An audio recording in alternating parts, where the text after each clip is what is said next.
Assalomu alaykum hurmatli vatandoshlar va odatdagi yangiliklarimizni boshlaymiz. Boshlashdan oldin katta iltimos, meni ko'rayotgan bo'lsangiz, podpiskani bosinglar. Podpiska bizning kanalimizga rivojlanishiga juda ham yordam beradi. Iltimos, shuni bosib qo'yinglar.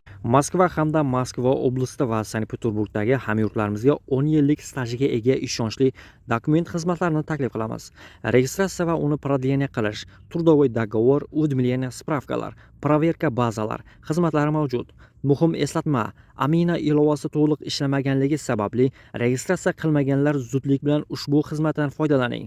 Hoziroq ekrandagi raqamlarga qo'ng'iroq qiling yoki WhatsAppdan yozing. Diqqat, tezkor xabar. Rossiyada migrantlarga qarshi reydlar davom etmoqda. Assalomu alaykum qadrli mehmon, videodan to'liq xabardor bo'lish uchun videoga like va podpiska tugmalaridan bosib qo'ying. Moskva viloyati politsiyasi reydlar davomida 87 nafar noqonuniy migrantni aniqladi. Podol shahrida Rossiya Federatsiyasida bo'lish qoidalarini buzgan 67 nafar migrantga nisbatan ma'muriy bayonnomalar tuzildi. Elektrosalda politsiya xodimlari 20 nafar xorijlik fuqaroga nisbatan 27 ta ma'muriy bayonnoma tuzgan. Har bir chet ellik jarimaga tortilib, keyin Rossiyadan deportatsiya qilindi, deyiladi xabarda. Rossiya prezidenti Vladimir Putin migrantlar uchun majburiy tibbiy ko'rik qoidalarini kuchaytiruvchi qonunni imzoladi. Bu haqda RIA Novosti xabar berdi. Avval migrantlar Rossiyaga kirgandan so'ng 90 kun ichida xavfli yuqumli kasalliklar va OV mavjudligini aniqlash hamda giyohvand moddalar iste'moli bo'yicha tibbiy ko'rikdan o'tishi kerak edi.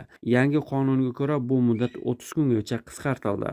Shuningdek, qonun mehnat migrantlari va Rossiyada 90 kundan ortiq qolishni rejalashtirayotgan chet el fuqarolari uchun ham har yili qayta tibbiy ko'rikdan o'tishni majburiy etib belgilaydi. Tibbiy tekshiruv natijalari davlat axborot tizimiga kiritiladi.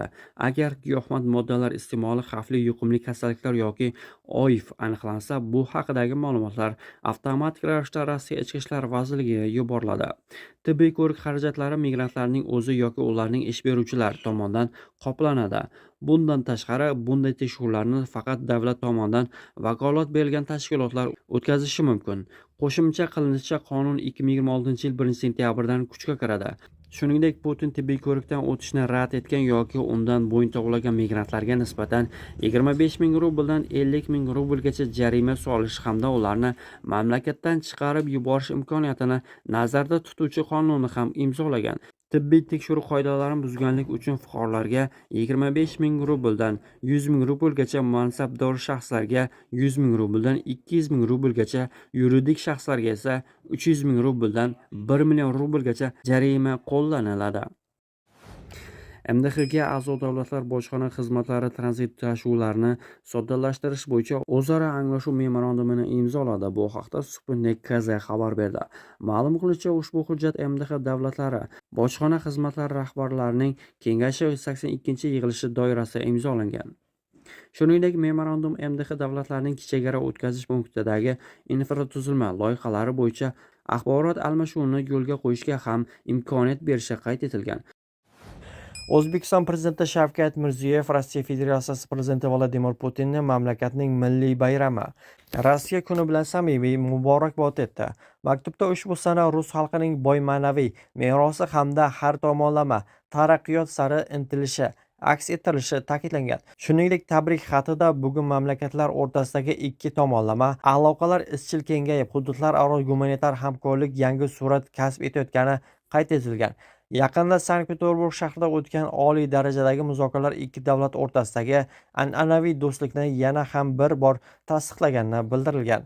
Ishonamanki, erishilgan kelishuvlar O'zbekiston va Rossiya o'rtasidagi do'stlik va o'zaro manfaatli hamkorlik munosabatlarini yanada chuqurlashtirish, mamlakatlarimiz va xalqlarimiz farovonligi yo'lida ko'p qirrali sheriklikning ulkan salohiyatini ro'yobga chiqarish uchun mustahkam asos bo'lib xizmat qiladi, deyiladi tabrik xatida.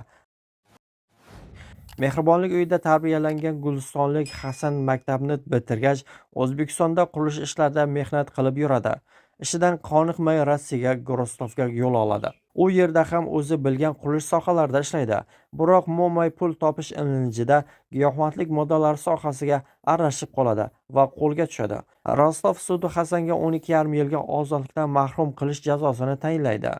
Eng qizig'i, sud zalining o'zida hukmdan so'ng sudya unga Rossiya armiyasi bilan shartnoma tuzishni taklif qiladi. 1 yil urushda qatnashish orqali qamoqdan va sudlanganlik tamg'asidan qutulishi mumkinligini aytadi. Hasan rozi bo'ladi.